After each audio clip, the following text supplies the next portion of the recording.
I had just been transferred from Mandera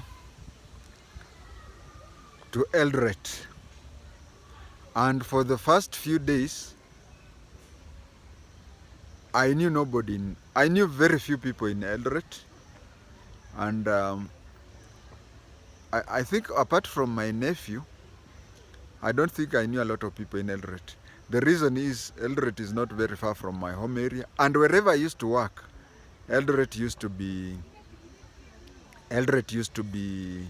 a transit place. I would spend very little time because it is near home. So I knew very few people in Eldoret. And then as I was still new in Eldoret, it happened that the salary came for members of staff. Now, the first week after salary is a very stressful week for especially those who take alcohol. You want to spend as little time as possible in the office. So every morning we had these what police call morning prayers, but it is not prayers.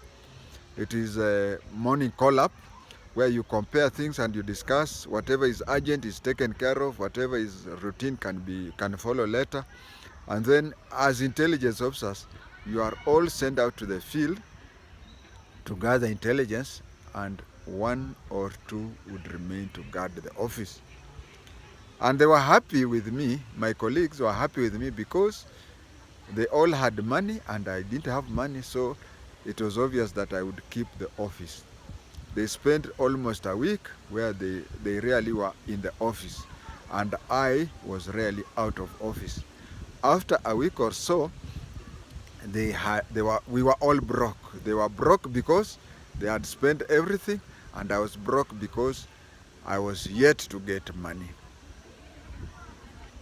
So I was yet to get my salary. So each one of them would sneak and come and tell me, you see, so agent so and so. I say, yes, please be careful with him. He has a habit. He has a habit that whenever somebody is new to the place, he usually comes and borrows money. He says, can I borrow so much money from you? And when you give him money, he does not intend to give you money back. So whatever money you give him, please make sure that he will never refund it to you. Be psychologically prepared, otherwise you'll be thinking that he'll pay you, but he will never pay you. So I took note of that agent, and I took the note of it. A day or two later, my salary came, because my salary went to my bank in Mandera, and I sent Abdikadir to go and collect the money for me, and Abdikadir sent the money to me through money order. So I got it when others were broke. Now it was me who had money. I was senior to them. I had house allowance, they did not have allowance. I had hardship allowance because it was still going to. So I had plenty of money. And who is this person who comes to see me aside? I have to point it out to you that not even a single person from that office ever came to me to ask for a loan or monetary favor. But this fellow whom I had been told who had a habit of borrowing money, he was there with me. Mdosi, can you give me so much money, then at the end of the month I'll pay you. Of course I knew what they had told me. So I said, but you see, I'm new here. Those days very few people had color TV. I have come with a color TV from Mandera. I needed an aerial. Aerials were so expensive. Areas were so expensive that I went to an Asian's job, and he assisted to the Asian, so that I bought the area through installments. She went there, I said, so unajua mimi ni kachero na huyu ni kachero mkubwa wangu, so tusaidie. We entered into an agreement. Then they said, boss, unisaidie kalon. I said, no, I don't have a bed. He took me to Kenya Credit Traders. I bought a bed. Then I said, boss, you unisaidie. I said, no, I don't have a sofa set. We went back to Kenya Credit Traders again. We wanted a sofa set. We were told, no, you cannot take two items at the same time. You have to clear one and then you take another. And then he told me, afande, twende kwa ART. As we were going, before we reached the door, we were called. Then I took a second item. Everything, I would say, he had a solution. The fellow had all answers to the fingertips, and I was grateful. You see, for him to have done all those things for me, I was grateful, and I felt like giving him money, especially knowing that if you give him money, it would be paying him for what he had done for me. That is what was in my mind. But later he still insisted, and I took him to Mahindi Hotel. I told him, now, why do you want money? There is beer here. There is beef here. We can eat and hotel. But after taking beer, which I did not, whatever, he still insisted on me giving him money. And I remembered the second thing that I had been told by colleagues about him. One, I had been told that he borrows money with no intention of returning, and the other one was that he had a bigger TS than all of them. TS, government documents are classified restricted, that is on the lower side. Then there is confidential. Then there is secret, and then there is top secret. Top secret is TS. So I was being told he has TS, more TS than even a constable with more TS than the deputy boss who was a superintendent, and even the boss who was a senior superintendent. So I was wondering, which TS is this that he knows? Which top secret is this that he knows that nobody knows?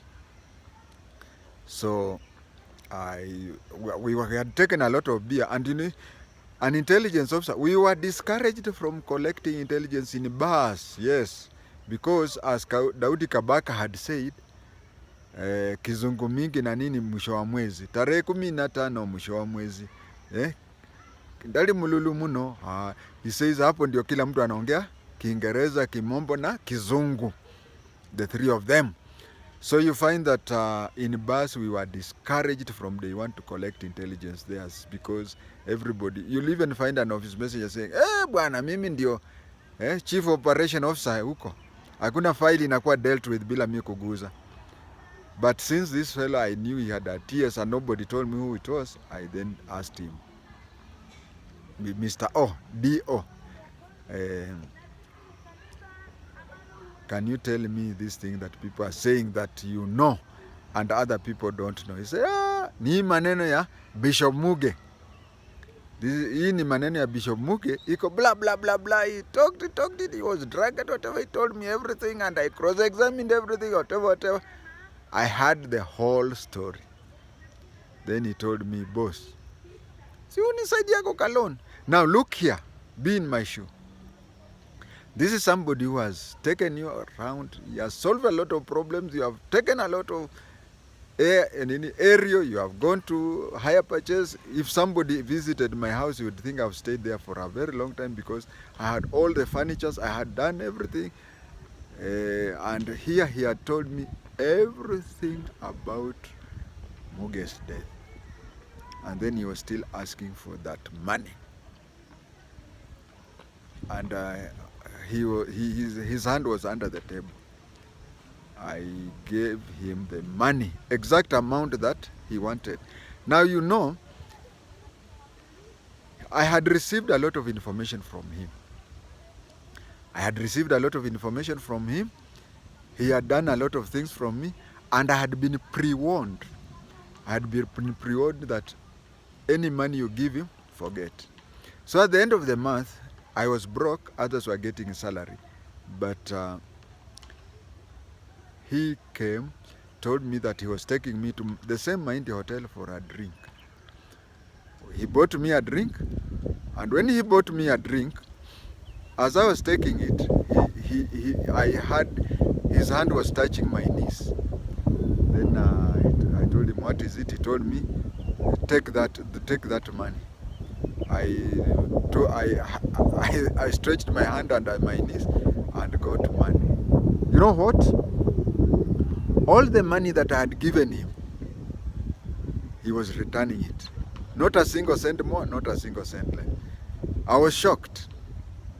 I told him, pesa ni ya nini? He said, don't you remember?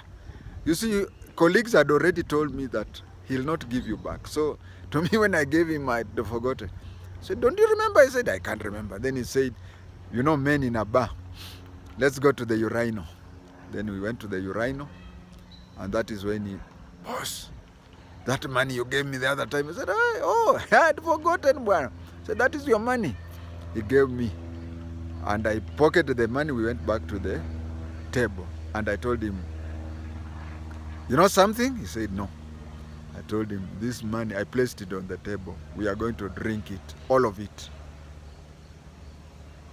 He was grateful and I was grateful. That, viewers, is how I knew about Bishop Muge. Let me say everything, except of course one point, because according to him, when they were coming from Busia to Eldoret, he did say it as much, but I gathered that they came straight.